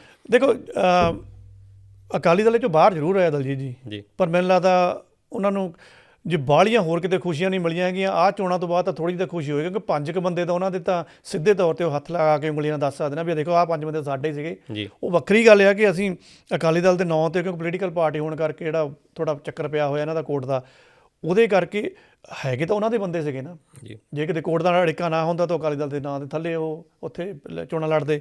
ਪਰ ਹੁਣ ਮਸਲਾ ਇਹ ਹੈ ਕਿ ਅਕਾਲੀ ਦਲ 5 ਜਿੱਤ ਕੇ ਉਹ ਕਹਿੰਦਾ 18 ਜਾਣੇ ਸਾਡੇ ਹੋਰ ਵੀ ਹੈਗੇ ਆ, ਉਹ ਐਕਚੁਅਲੀ ਹੈਗੇ ਤਾਂ ਆਜ਼ਾਦ ਆ। ਸੋ ਉੱਥੇ ਥੋੜ੍ਹਾ ਰਿੜਕਾ ਪਿਆ ਹੋ ਗਿਆ ਵੀ ਇਹ ਬੰਦੇ ਕਿੱਧਰ ਨੂੰ ਜਾਣਗੇ। ਅਤੇ ਇਹਦਾ ਮਤਲਬ ਇਹ ਹੋਇਆ ਕਿ ਜੇ ਸਰਕਾਰੀ ਬੰਦਿਆਂ ਦੀ ਜਿਹਨਾਂ ਦੀ ਪਿੱਠ ਕੇਂਦਰ ਪਿੱਛੇ ਥਪਥਪਾਉਂਦੀ ਸੀਗੀ, ਇਹਦਾ ਮਤਲਬ ਫਿਰ ਉੱਥੇ ਸਿੱਧਾ ਨਾਂ ਫਿਰ 10 ਸਾਲ ਜੇ ਕਮੇਟੀ ਬਣੀ ਨੂੰ ਹੋਏ ਆ ਅਤੇ 10 ਸਾਲ ਤਾਂ ਉੱਧਰ ਮੋਦੀ ਸਰਕਾਰ ਨੂੰ ਵੀ ਹੋਏ ਆ। ਇਹਦਾ ਮਤਲਬ ਉਹਨਾਂ ਨੂੰ ਥੋੜ੍ਹਾ ਬੈਕਫੁੱਟ 'ਤੇ ਜਾਣਾ ਪਿਆ ਆ, ਲੋਕਾਂ ਨੇ ਉਹਨਾਂ ਨੂੰ ਸਮਰਥਨ ਨਹੀਂ ਦਿੱਤਾ ਹੈਗਾ। ਤੇ ਜੇ ਅਕਾਲੀ ਦਲ ਦੀ ਗੱਲ ਆਪਾਂ ਕਰੀਏ ਜੀ ਕਿ ਅਕਾਲੀ ਦਲ ਜੇ ਆਪਾਂ ਪਿਛਲੀਆਂ ਜਿਮਨੀ ਚੋਣਾਂ ਦੀ ਵੀ ਗੱਲ ਲਾ ਲਈਏ ਜਾਂ ਜਨਰਲ ਇਲੈਕਸ਼ਨ ਸੀ ਜਿਹੜੀਆਂ ਪੰਜਾਬ ਦੀਆਂ ਹੋਈਆਂ 2 ਵਾਰੀ, ਪਹਿਲਾਂ ਕਾਂਗਰਸ ਤੋਂ ਹਾਰੀ ਆ, ਫਿਰ ਉਸ ਤੋਂ ਬਾਅਦ ਆਮ ਆਦਮੀ ਪਾਰਟੀ ਤੋਂ ਹਾਰ ਦਾ ਮੂੰਹ ਦੇਖਣਾ ਪਿਆ। ਅਤੇ ਤੁਹਾਨੂੰ ਲੱਗਦਾ ਵੀ ਇੱਕ, ਕਿਉਂਕਿ ਹੁਣ ਤੱਕ ਇੱਕ ਸ਼ਾਇਦ ਇਹ ਵੀ ਇੱਕ ਭਰਮ ਪਾਲਿਆ ਜਾਂਦਾ ਵੀ ਸ਼੍ਰੋਮਣੀ ਅਕਾਲੀ ਦਲ ਵੀ ਅਜੇ ਸ਼ਾਇਦ ਤਿਆਰ ਨਹੀਂ ਹੈਗਾ SGPC ਚੋਣਾਂ ਲੜਨ ਦੇ ਲਈ, ਅਤੇ ਇਹਨਾਂ ਤੋਂ ਬਾਅਦ ਸ਼ਾਇਦ ਲੱਗਦਾ ਉਹਨਾਂ ਨੂੰ ਵੀ ਇੱਕ ਜੀਵਨ ਘੁੱਟੀ ਮਿਲ ਗਈ ਆ ਵੀ ਹਾਂ ਅਸੀਂ ਟਰਾਈ ਕਰ ਸਕਦੇ ਹਾਂ। ਨਹੀਂ, ਉਹ ਤਾਂ ਜੀ ਮੈਂ ਪਹਿਲਾਂ ਵੀ ਸ਼ਬਦਾਂ 'ਚ ਕਹਿ ਦਿੱਤਾ ਕਿ ਖੁਸ਼ ਤਾਂ ਹੋਣਗੇ ਉਹ, ਕਿਉਂਕਿ ਬੰਦੇ ਉਹਨਾਂ ਦੇ ਕਹਿੰਦੇ ਹੁੰਦੇ ਇੱਕ ਤਾਂ ਬੈਨਰ ਥੱਲੇ ਬੈਠ ਕੇ ਬੰਦੇ ਨੇ ਜਿੱਤਣਾ ਆਇਆ, ਇੱਕ ਹੈ ਵੀ ਬੈਨਰ ਤਾਂ ਹੈ ਨਹੀਂ ਸੀਗਾ ਲੇਕਿਨ ਬੰਦਾ ਸਾਡਾ ਸੀਗਾ, ਲੇਕਿਨ ਬੰਦਾ ਜਿੱਤ ਜ਼ਰੂਰ ਗਿਆ ਆ। ਅਤੇ ਜੇ ਹੁਣ ਉੱਧਰ ਆਜ਼ਾਦ ਦੇ ਵਿੱਚ ਜਿਹੜੇ 18 ਕਹਿੰਦੇ ਆ, ਚਲੋ ਮਰ ਮਟਾ ਕੇ 7-8 ਬੰਦੇ ਉੱਧਰ ਨਾਲ ਜੁੜ ਜਾਂਦੇ ਆ, ਇਹਦਾ ਮਤਲਬ ਤੁਹਾਡੇ ਖਾਨੇ ਦੇ ਵਿੱਚ ਟਿਕ ਤਾਂ ਵਧੀਆ ਲੱਗ ਗਿਆ ਨਾ। ਅਤੇ ਇਹਦੇ ਨਾਲ ਇਹਨਾਂ ਨੂੰ ਪੰਜਾਬ ਦੇ ਵਿੱਚ ਬਲ ਤਾਂ ਜ਼ਰੂਰ ਮਿਲੂਗਾ, ਨਿੱਤਰਨਗੇ ਤਾਂ ਜ਼ਰੂਰ, ਪਰ ਪੰਜਾਬ ਦੇ ਵਿੱਚ ਵੀ ਤਾਂ ਮਸਲਾ ਇਹਨਾਂ ਨੂੰ ਇਹੀ ਪੈਣਾ ਹੈਗਾ ਕਿ ਤੁਸੀਂ ਪੋਲੀਟੀਕਲ ਪਾਰਟੀਆਂ, ਹੁਣ ਤੁਸੀਂ ਫਿਰ SGPC ਚੋਣਾਂ ਦੇ ਵਿੱਚ ਉਸੇ ਬੈਨਰ ਥੱਲੇ ਲਾ ਕੇ ਨਹੀਂ ਬੈਠਣਾ।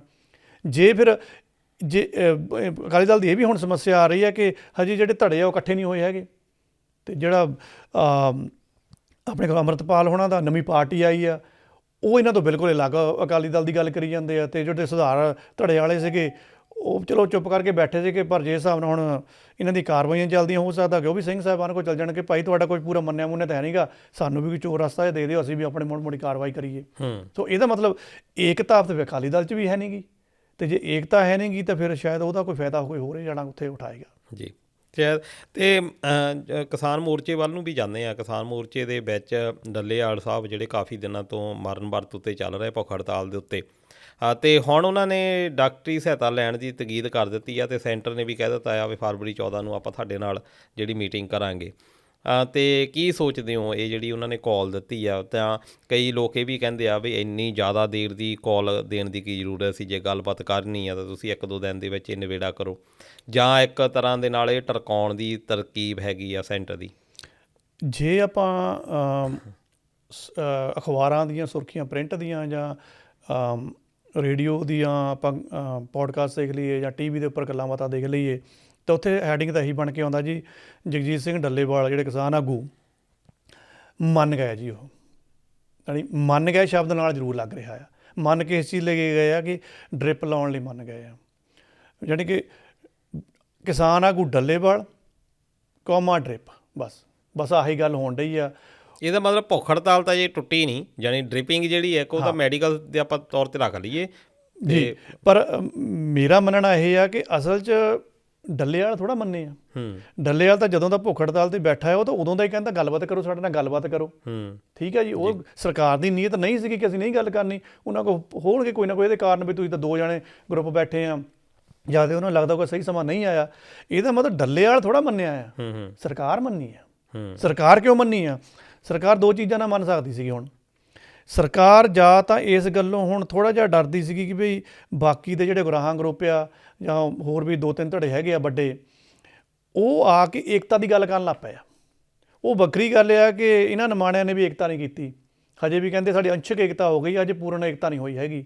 ਉਹ ਚਲੋ ਇਹਨਾਂ ਦੀ ਬਦਨਸੀਬੀ ਇਹ ਵੀ ਸ਼ਾਇਦ ਅੰਸ਼ਕ ਤੌਰ ਦੇ ਉੱਤੇ ਜੇ ਆਪਾਂ ਦੇਖੀਏ ਤਾਂ ਪ੍ਰਭਾਵ ਗਲਤ ਹੀ ਜਾਂਦਾ ਆ ਕਿ ਜਦੋਂ ਤੁਸੀਂ ਸੰਯੁਕਤ ਮੋਰਚਾ ਆ, ਲੋਕਾਂ ਦੇ ਵਿੱਚ ਵੀ ਭਰਮ ਭੁਲੇਖੇ ਪੈਂਦੇ ਆ ਕਿ ਤੁਸੀਂ ਆਪਸ ਵਿੱਚ ਜੇ ਇਕੱਠੇ ਨਹੀਂ ਹੈਗੇ, ਤੁਸੀਂ ਸੈਂਟਰ ਦੇ ਨਾਲ ਗੱਲ ਕੀ ਕਰੋਗੇ? ਉਹ ਫਿਰ ਇਹੀ ਆ ਵੀ ਈਗੋ ਉੱਥੇ ਮਾਰਦੀ ਆ ਕਿ ਕ੍ਰੈਡਿਟ ਨਾਲ ਸਾਰਾ ਲੈ ਜਾਵੇ ਜੀ। ਪਰ ਸਰਕਾਰ ਨੂੰ ਇਹਦੇ ਵਿੱਚ ਇੱਕ ਚੀਜ਼ ਤਾਂ ਮਿਲੀ ਆ ਕਿ ਚਲੋ ਇਹ ਹੁਣ ਬੈਠਣਾ ਤਾਂ ਸ਼ੁਰੂ ਕਰ ਗਏ ਆ, ਕਿੰਨਾ ਕੁ ਚਿਰ ਇਹ ਟਾਲ ਮਟੋਲ ਕਰਨਗੇ, ਕਿੰਨਾ ਕੁ ਚਿਰ ਈਗੋ ਕਰਨਗੇ। ਲੋਕਾਂ ਦਾ ਜਿੱਦਣ ਰੋਸ ਇੱਥੇ ਵਧਿਆ ਤਾਂ ਇਹਨਾਂ ਨੇ ਇਕੱਠੇ ਫਿਰ ਹੋ ਹੀ ਜਾਣਾ ਪਿਛਲੀ ਵਾਰ ਵਾਂਗੂ ਵੀ, ਅਤੇ ਜੇ ਇਹ ਇਕੱਠੇ ਹੁੰਦੇ ਆ ਫਿਰ ਸਾਡੇ 'ਤੇ ਇੱਕ ਬਹੁਤ ਵੱਡਾ ਦਬਾਅ ਪੈ ਸਕਦਾ ਆ। ਹੋ ਸਕਦਾ ਕਿ ਇਹ ਕਾਰਨ ਸੀਗਾ। ਮੈਨੂੰ ਲੱਗਦਾ ਕਿ ਇਹ ਤੋਂ ਵੀ ਇੱਕ ਵੱਡਾ ਕਾਰਨ ਸੀਗਾ ਕਿ ਸਰਕਾਰ ਇੱਕਦਮੇ ਕਿੱਦਾਂ ਤਿਆਰ ਹੋ ਗਈ ਆ। ਹਜੇ ਵੈਸੇ ਉਹਨਾਂ ਨੂੰ ਲੋੜ ਨਹੀਂ ਸੀਗੀ, ਹਜੇ ਤਾਂ ਉਹ ਨਜ਼ਾਰਾ ਲੈ ਸਕਦੇ ਸੀਗੇ ਵੀ ਇਕੱਠੇ ਤਾਂ ਹੈ ਨਹੀਂ, ਕਿਆ ਕਰ ਲੈਣਗੇ। ਮੈਨੂੰ ਲੱਗਦਾ ਕਿ ਸ਼ਾਇਦ ਉਹ ਇਸ ਗੱਲੋਂ ਵੀ ਘਬਰਾਏ ਹੋਣਗੇ ਜਾਂ ਉਹਨਾਂ ਨੂੰ ਥੋੜ੍ਹਾ ਮੋਟਾ ਇਹ ਲੱਗਾ ਹੋਊਗਾ ਕਿ ਜੇ ਡੱਲੇਵਾਲ ਸਾਹਿਬ ਦੀ ਸਿਹਤ ਹੁਣ ਲਗਾਤਾਰ ਮੰਨਵਾ 'ਤੇ ਬੈਠਿਆ, ਕੋਈ ਅਣਸੁਖਾਵੀਂ ਉੱਥੋਂ ਖਬਰ ਆ ਗਈ ਜਾਂ ਉਹਨਾਂ ਦੀ ਕੋਈ ਮੌਤ ਨਾਲ ਸੰਬੰਧਿਤ ਕੁਛ ਵੀ ਆ ਗਿਆ ਜਿਹੜਾ ਕਿ ਅਸੀਂ ਨਹੀਂ ਚਾਹੁੰਦੇ ਸੀਗੇ ਇੱਦਾਂ ਹੋਵੇ, ਉਹਦੇ ਨਾਲ ਫਿਰ ਸੂਬੇ ਦੀ ਸਥਿਤੀ ਤਾਂ ਬਹੁਤ ਵਿਗੜਨੀ ਹੈ। ਜਦੋਂ ਇਹੋ ਜਿਹੀ ਫਿਰ ਸਥਿਤੀ ਵਿਗੜੂਗੀ, ਲੋਕ ਭੜਕਣਗੇ, ਫਿਰ ਮੈਂ ਨਾ ਨਹੀਂ ਦਿਖਾਉਂਦਾ ਕਿ ਰਾਜੇਵਾਲ ਤੁਰਿਆ ਸੀ ਜਾਂ ਗਰਾਹੋਂ ਤੁਰਿਆ ਸੀਗਾ, ਫਿਰ ਸਾਰੇ ਇਕੱਠੇ ਕੁੱਠੇ ਹੋ ਜਾਣੇ ਆ, ਕਿਉਂਕਿ ਉੱਥੇ ਲੋਕਾਂ ਦਾ ਕਹਿ ਲਓ ਵੀ ਰੋਹ ਜਾਗ ਜਾਣਾ ਆ, ਉਹ ਸੰਭਾਲਣਾ ਬਹੁਤ ਔਖਾ ਆ ਜੀ। ਉਹਦੇ ਨਾਲ ਇਹਨਾਂ ਦੀ ਪਿੱਠ ਲੱਗ ਸਕਦੀ ਸੀਗੀ ਜੀ। ਇਸ ਕਰਕੇ ਸ਼ਾਇਦ ਇਹ ਇੱਧਰ ਨੂੰ ਗੱਲਬਾਤ ਲਈ ਤੁਰੇ ਆ ਜੀ। ਪਰ ਦਲਜੀਤ ਜੀ ਹਾਂਜੀ ਤੁਸੀਂ ਆਪਣਾ ਬੋਲ ਸਕਦੇ ਹੋ। ਤੇ ਦੇਖੋ ਅਸੀਂ ਤਾਂ ਇਹੀ ਆਸ ਕਰਦੇ ਹਾਂ ਕਿ ਜਿਹੜੀ ਮੁਲਾਕਾਤ ਹੈ ਇਹਦਾ ਗੱਲਬਾਤ ਦੇ ਵਿੱਚੋਂ ਹੀ ਜਿਹੜੀ ਨਿਕਲਣੀ ਆ ਜੋ ਵੀ ਗੱਲ ਹੈਗੀ ਆ, ਤੇ ਉਹਦੇ ਲਈ ਪ੍ਰੈਪਰੇਸ਼ਨ ਵੀ ਬੜੀ ਜ਼ਰੂਰੀ ਹੈਗੀ ਆ। ਜੇ ਹੁਣ ਪ੍ਰੈਪਰੇਸ਼ਨ ਦੀ ਗੱਲ ਆਪਾਂ ਕਰ ਲਈਏ ਕਿ ਜਿਹੜੇ ਬਾਕੀ ਗਰੁੱਪ ਵੀ ਹੈਗੇ, ਚਾਹੇ ਉਹ ਗਰਾਹਾਂ ਗਰੁੱਪ ਆ, ਰਾਜੇ ਵਾਲੇ ਆ, ਉਹਨਾਂ ਦਾ ਤਜਰਬਾ ਵੀ ਹੈਗਾ ਕਿ ਸਰਕਾਰ ਦੇ ਨਾਲ ਅਸੀਂ ਗੱਲਬਾਤ ਕਿੱਦਾਂ ਕਰਨੀ ਹੈ। ਤਜਰਬੇ ਦੀ ਮਤਲਬ ਕੀ ਹੋ ਜਾਂਦਾ, ਜੇ ਤੁਸੀਂ ਇਕੱਠੇ ਆ ਤਾਂ ਤੁਸੀਂ ਸ਼ਾਇਦ ਵਧੀਆ ਤਰੀਕੇ ਦੇ ਨਾਲ ਚੈਲੰਜ ਕਰ ਸਕਦੇ ਹੋ ਜਿਹੜੀਆਂ ਤੁਹਾਡੀਆਂ ਮੰਗਾਂ ਹੈਗੀਆਂ। ਪਰ ਜਦੋਂ ਤੱਕ ਇਹ ਏਕਤਾ ਆਪਣੀ ਨਹੀਂ ਤੁਹਾਡੀ ਬਣਦੀ, ਉਦੋਂ ਤੱਕ ਸਰਕਾਰ ਦੇ ਨਾਲ ਤੁਸੀਂ ਕੀ ਸਮਝਦੇ ਹੋ ਕਿ ਸਰਕਾਰ ਦੇ ਨਾਲ ਗੱਲਬਾਤ ਜਿਹੜੀ ਆ ਕਿਸੇ ਟੀਚੇ 'ਤੇ ਪਹੁੰਚ ਜਾਊਗੀ, ਜਾਂ ਵੈਸੇ ਹੀ ਸਿਰਫ ਉਹ ਤੁਹਾਡੀ ਗੱਲ ਕਹਿਣਾ ਕੋ ਵੀ ਕ੍ਰੈਡਿਟ ਦੀ ਗੇਮ ਚੱਲ ਰਹੀ ਆ? ਜਿੱਦਾਂ ਕਹਿੰਦੇ ਨਾ ਵੀ ਬਰਫ਼ ਪਈ ਹੋਵੇ ਤੇ ਆਪਾਂ ਕਹਿੰਦੇ ਆ ਜੀ ਚਲੋ ਜੀ ਮਾੜੀ ਮੋਟੀ ਗਰਮੀ ਹੋਈ ਆ ਤੇ ਉਹ ਪਿਘਲਣ ਲੱਗੀ ਆ ਬਰਫ਼, ਤਾਂ ਇਹਦਾ ਮਤਲਬ ਇਹ ਨਹੀਂ ਹੁੰਦਾ ਕਿ ਬਰਫ਼ ਨੇ ਸਾਰਾ ਪਿਘਲ ਹੀ ਜਾਣਾ, ਇਹ ਕੋਈ ਗਰੰਟੀ ਨਹੀਂ ਹੁੰਦੀ। ਇਹੀ ਐਗਜ਼ਾਮਪਲ ਆਪਾਂ ਇਸ ਚੀਜ਼ ਦੇ ਉੱਪਰ ਲੈ ਕੇ ਜਾ ਸਕਦੇ ਹਾਂ। ਕਿਸਾਨਾਂ ਦੀ ਗੱਲਬਾਤ ਟੁੱਟੀ ਨੂੰ ਤਕਰੀਬਨ ਸਾਲ ਹੋ ਚੱਲਿਆ, 14 ਫਰਵਰੀ 2024 ਦੀ ਗੱਲਬਾਤ ਟੁੱਟੀ ਹੋਈ ਆ, ਤੇ ਸਾਡੇ ਕੋਲ 14 ਫਰਵਰੀ ਅਗਲੇ ਮਹੀਨੇ ਦੀ 2025 ਦਾ ਆਉਣੇ ਵਾਲਾ ਆ। ਤੇ ਇਹਦੇ ਵਿੱਚ ਜੇ ਆਪਾਂ ਕਹੀਏ ਕਿ ਇਹਨਾਂ ਨੇ ਗੱਲਬਾਤ ਤੋਰਨੀ ਸੀਗੀ, ਜੇ ਤੁਸੀਂ ਉਹਨਾਂ ਦਾ ਮਰਨ ਵਰਤ ਉੱਥੇ ਰੁਕਵਾ ਹੀ ਲਿਆ ਆ, ਇਹਦੇ ਨਾਲ ਉਹਨਾਂ ਨੂੰ ਇੱਕ ਗਾਰੰਟੀ ਤਾਂ ਇਹ ਮਿਲ ਗਈ ਆ ਕਿ ਜੇ ਹੁਣ ਤੁਸੀਂ ਡ੍ਰਿਪ ਦੇ ਰਾਹੀਂ ਐਕਚੁਅਲੀ ਤਾਂ ਫੂਡ ਹੀ ਜਾਂਦਾ ਨਾ ਲਿਕੁਇਡ ਫਾਰਮ ਦੇ ਵਿੱਚ, ਉਹਨਾਂ ਨੂੰ ਇਹ ਤਾਂ ਯਕੀਨ ਹੋ ਗਿਆ ਕਿ ਹੁਣ ਇਹਨਾਂ ਦੀ ਸਿਹਤ ਹੋਰ ਜ਼ਿਆਦਾ ਖਰਾਬ ਨਹੀਂ ਹੋ ਸਕਦੀ, ਸੰਭਾਲ ਲੈਣਗੇ। ਇਹਦੇ ਵਿੱਚ ਇੱਕ ਹੋਰ ਬਹਾਨਾ ਵੀ ਬਣ ਸਕਦਾ ਕਿ ਕੋਈ ਡਾਕਟਰੀ ਕੁਛ ਵੀ ਅਮਲਾ ਇਕੱਠਾ ਹੋ ਕੇ ਜਾਂ ਹੋਰ ਉੱਥੇ ਪਾ ਲੈ ਜਾਣ, ਤੇ ਐਵੇਂ ਕੋਈ ਬਹਾਨਾ ਮਾਰ ਲਿਆ ਜਾਵੇ ਕਿ ਨਹੀਂ ਜੀ ਕੁਛ ਮਾਮਲੇ ਥੋੜ੍ਹੇ ਖਰਾਬ ਹੋਏ ਕਿ 2 ਦਿਨ ਲਈ ਉਹਨਾਂ ਨੂੰ ਆਪਾਂ ਨੂੰ ਹਸਪੀਟਲ ਲੈ ਕੇ ਜਾਣਾ, ਹੋ ਸਕਦਾ ਉਸ ਤੋਂ ਬਾਅਦ ਫਿਰ ਹਸਪੀਟਲ ਨਾ ਹੀ ਲੈ ਕੇ ਆਉਣ ਦੇਣ। ਜੇ ਤੁਸੀਂ ਇਹ ਮੰਨੇ ਹੀ ਲਿਆ ਆ ਕਿ ਤੁਸੀਂ ਉਹਨਾਂ ਦਾ ਮਰਨ ਵਰਤ ਤੋੜ ਦਿੱਤਾ ਆ, ਤੇ ਨਾਲ ਕਿਸਾਨਾਂ ਦਾ ਵੀ ਉੱਧਰ ਜਿਹੜੇ 111 ਸੀ ਉਹਨਾਂ ਦਾ ਮਰਨ ਵਰਤ ਤੋੜ ਦਿੱਤਾ ਹੈ, ਉਹਨਾਂ ਨੇ ਵੀ ਖਾ ਪੀ ਕੇ ਓਕੇ ਕਰ ਲਿਆ ਆ, ਫਿਰ ਤੁਸੀਂ ਹੁਣ ਅੱਜ ਅਸੀਂ 21 ਤਰੀਕ ਲਈ ਬੈਠੇ ਹਾਂ ਤੇ ਤੁਸੀਂ 14 ਫਰਵਰੀ ਦੀ ਗਾਹਾਂ ਦੇ ਮਹੀਨੇ ਦੀ ਡੇਟ ਕਿਉਂ ਪਾ ਰਹੇ ਹੋ? ਔਰ ਉਹ ਵੀ ਤੁਸੀਂ ਇਹ ਕਹਿ ਰਹੇ ਹੋ ਕਿ ਤੁਸੀਂ ਫਿਰ ਆਓ ਉੱਥੇ ਦਿੱਲੀ ਸਾਡੇ ਨਾਲ ਗੱਲਬਾਤ ਕਰੋ। ਇਹਦਾ ਮਤਲਬ ਇਹ ਹੋਇਆ ਕਿ ਨਾ ਤਾਂ ਤੁਸੀਂ ਹੁਣ ਟਰੈਕਟਰ ਟਰਾਲੀਆਂ ਲੈ ਕੇ ਜਾ ਸਕਦੇ ਆ, ਨਾ ਤੁਸੀਂ ਉਹ ਮਰਜੀਵੜਿਆਂ ਦੇ ਜਥੇ ਲੈ ਜਾ ਕੇ ਜਾ ਸਕਦੇ ਆ, ਨਾ ਤੁਸੀਂ ਹੋ ਹੱਲਾ ਕਰ ਸਕਦੇ ਆ। ਜਾਊਗੇ ਕੌਣ?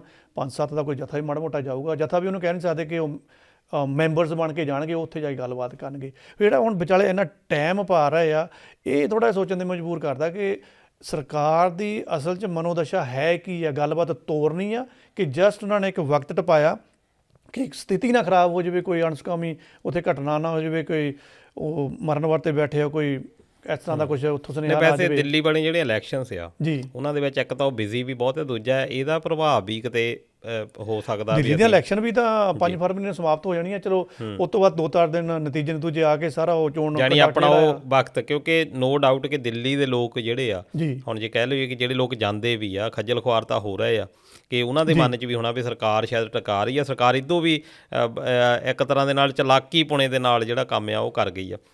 ਤੇ ਚਲੋ ਖੈਰ, ਤੇ ਅੱਜ ਦੋਸਤੋ ਜਿਹੜੇ ਅਮਰੀਕਾ ਦੇ ਰਾਸ਼ਟਰਪਤੀ ਡੋਨਲਡ ਟਰੰਪ ਸਾਹਿਬ, ਉਹ ਵੀ ਅੱਜ ਆਪਣੇ ਅਹੁਦੇ ਦੀ ਸਹੁੰ ਜਿਹੜੀ ਆ ਚੱਕਣ ਵਾਲੇ ਆ। ਸਾਰੀ ਦੁਨੀਆ ਦੀ ਨਿਗਾਹ ਜਿਹੜੀ ਆ ਉਹ ਟਿਕੀ ਹੋਈ ਆ, ਤੇ ਬਹੁਤ ਸਾਰੇ ਜਿਹੜੇ ਲੋਕ ਆ ਉਹ ਸੱਦੇ ਦੀ ਉਡੀਕ ਵੀ ਕਰ ਰਹੇ ਆ। ਤੇ ਮੋਦੀ ਸਾਹਿਬ ਦਾ ਲੱਗਦਾ ਸੀ, ਕਿਉਂਕਿ ਪਿਛਲੇ ਕਾਰਜਕਾਲ ਜਿਹੜਾ 2017 ਤੋਂ 2021 ਤੱਕ ਦਾ ਸੀਗਾ ਡੋਨਲਡ ਟਰੰਪ, ਉਹਦੇ ਵਿੱਚ ਬਹੁਤ ਵਧੀਆ ਰਿਸ਼ਤੇ ਇਹਨਾਂ ਦੇ ਰਹੇ ਆ ਕਿ ਇੱਦਾਂ ਦਾ ਵੀ ਨਾਅਰੇ ਵੀ ਇਹਨਾਂ ਨੇ ਤਾਂ ਜਾ ਕੇ ਪ੍ਰਚਾਰ ਵੀ ਇੱਕ ਤਰ੍ਹਾਂ ਕਰ ਦਿੱਤਾ ਸੀ, ਜਿੱਦਾਂ ਇੱਥੇ ਨਾਅਰਾ ਚੱਲਿਆ ਸੀ ਵੀ ਅਬ ਕੀ ਵਾਰ ਮੋਦੀ ਸਰਕਾਰ, ਇਹਨਾਂ ਨੇ ਉੱਥੇ ਜਾ ਕੇ ਕਹਿਤਾ ਸੀ ਅਬ ਕੀ ਵਾਰ ਡੋਨਲਡ ਸਰਕਾਰ, ਭਾਵੇਂ ਕਿ ਟਰੰਪ ਸਰਕਾਰ ਉਦੋਂ ਆਈ ਨਹੀਂ ਸੀ। ਅਤੇ ਕੀ ਸੋਚਦੇ ਹੋ ਕਿ ਕਿੱਦਾਂ ਦਾ ਰਹੂਗਾ ਇਹ ਕਾਰਜਕਾਲ ਉਹਨਾਂ ਦਾ?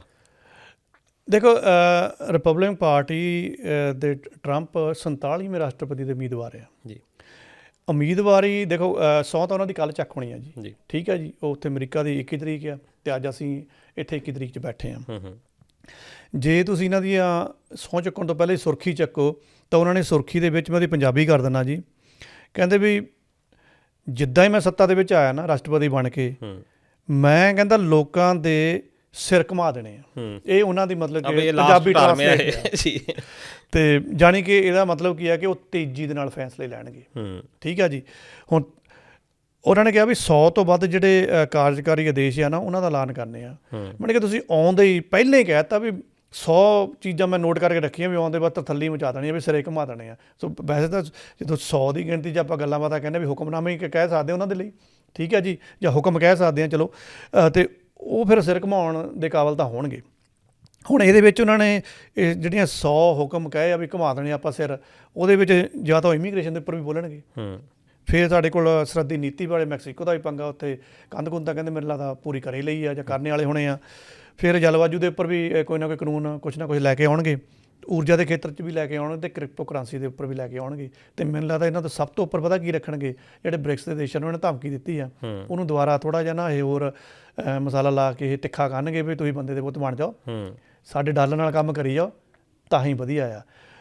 ਡਾਲਰ ਬ੍ਰਿਕਸ ਨੂੰ ਧਮਕੀਆਂ ਕਿਉਂ ਦਿੰਦੇ ਆ? ਇਹ ਹੁਣ ਆਉਂਦਾ ਤਾਂ ਉਹਦੇ ਵਿੱਚ ਇੰਡੀਆ ਵੀ ਆ ਜੀ, ਠੀਕ ਹੈ ਜੀ।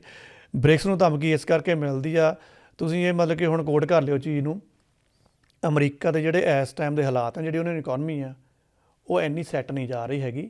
ਅਮਰੀਕਾ ਕ੍ਰਾਈਸਿਸ ਦੇ ਵਿੱਚ, ਮਨੀ ਕ੍ਰਾਈਸਿਸ ਦੇ ਵਿੱਚ ਜਾ ਸਕਦਾ ਕਿਉਂਕਿ ਇਹਨਾਂ ਦੇ ਐਕਸਪੋਰਟ ਘਟੇ ਹੋਏ ਆ।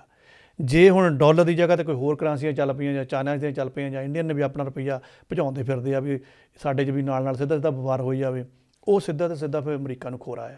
ਹਾਂਜੀ, ਇੱਕ ਤਾਂ ਸੇਫ ਸਾਈਡ ਹੀ ਉਹਨਾਂ ਦੀ ਡਾਲਰ ਦੇ ਵਿੱਚ ਹੈ। ਜੇ ਡਾਲਰ ਹੀ ਨਾ ਰਿਹਾ ਤਾਂ ਉਹਨਾਂ ਕੋਲ ਬਚਦਾ ਵੀ ਕੀ ਆ।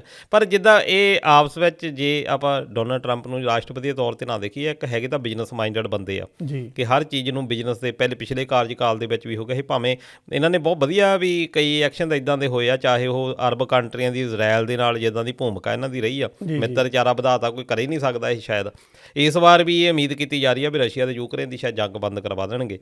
ਅਤੇ ਹੁਣ ਕੱਲ੍ਹ ਜਿਹੜੀ ਇਹਨਾਂ ਦੀ ਡਿਨਰ ਇੱਕ ਪਾਰਟੀ ਹੋਈ ਆ, ਉਹਦੇ ਵਿੱਚ ਅੰਬਾਨੀ ਜਿਹੜੇ ਆ ਅਤੇ ਨਾਲ ਮਿਸਿਸ ਅਤੇ ਮਿਸਟਰ ਅੰਬਾਨੀ, ਉਹਨਾਂ ਨੂੰ ਵੀ ਸੱਦਾ ਪੱਤਰ ਦਿੱਤਾ। ਭਾਵੇਂ ਤਾਂ ਕਿਹਾ ਤਾਂ ਇਹ ਗਿਆ ਵੀ ਇਹਦੇ ਤੋਂ ਵੀ ਪੈਸਾ ਬਹੁਤ ਇਕੱਠਾ ਕੀਤਾ ਆ, ਕਈ ਲੱਖ ਰੁਪਏ ਦੀ ਜਿਹੜੀ ਟਿਕਟ ਜਿਹੜੀ ਆ ਵੇਚ ਦਿੱਤੀ ਸਿਰਫ ਡਿਨਰ ਕਰਾਉਣ ਲਈ, ਜਾਂ ਡੋਨਲਡ ਟਰੰਪ ਉਹਨਾਂ ਦੇ ਨਾਲ ਮਿਲਣ ਦੀ। ਅਤੇ ਐਲਨ ਮਾਸਕ ਵਗੈਰਾ, ਜ਼ਕਰਬਰਗ ਹੋਣੀ, ਜਾਂ ਕਹਿ ਲਓ ਕਿ ਬਹੁਤ ਵੱਡੇ ਵੱਡੇ ਜਿਹੜੇ ਉਦਯੋਗਪਤੀ ਆ ਉੱਥੇ ਪਹੁੰਚੇ ਹੋਏ ਸੀ। ਉਹਨੂੰ ਕਿਸ ਤਰ੍ਹਾਂ ਦੇਖਦੇ ਹੋ ਤੁਸੀਂ?